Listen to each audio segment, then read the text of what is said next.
In honor of their fight against Russia, the Ukrainian people were awarded the EU's top human rights prize on Wednesday.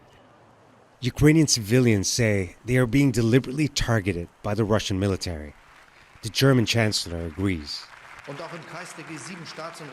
Also in the circle of the G7 heads of state and government, we reaffirmed last week, together with President Zelensky, that deliberate attacks on the civilian population are war crimes. To be clear, scorched earth tactics won't help Russia win the war. It will only strengthen the resolve and perseverance of Ukraine and its partners. The EU's award may be a symbolic show of solidarity for a population at the front lines of what has become a European crisis. Here in Kiev, some view it as Ukrainian resilience. Others view it as resistance. Perhaps many share the same views as their president.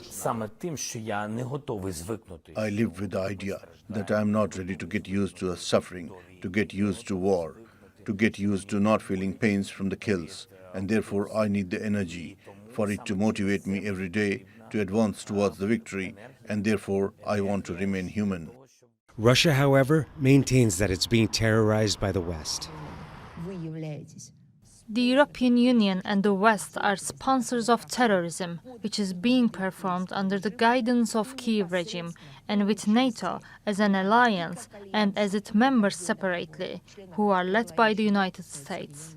Regardless, the Ukrainians, Russians, and the rest of those on the European continent will have one thing in common in the months ahead: a long, cold winter.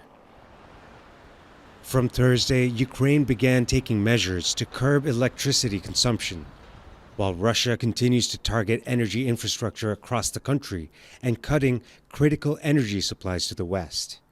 But here, in Kiev at least, some say power cuts won't bother them. Russians have invaded our country. There is much anger against Russian leaders and Russian people.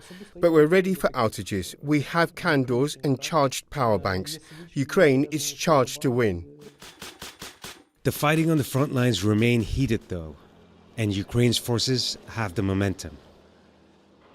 And Russia's latest round of attacks on Ukrainian cities is widely being viewed as an effort to bring Moscow's battlefield struggle to the homes of ordinary Ukrainians.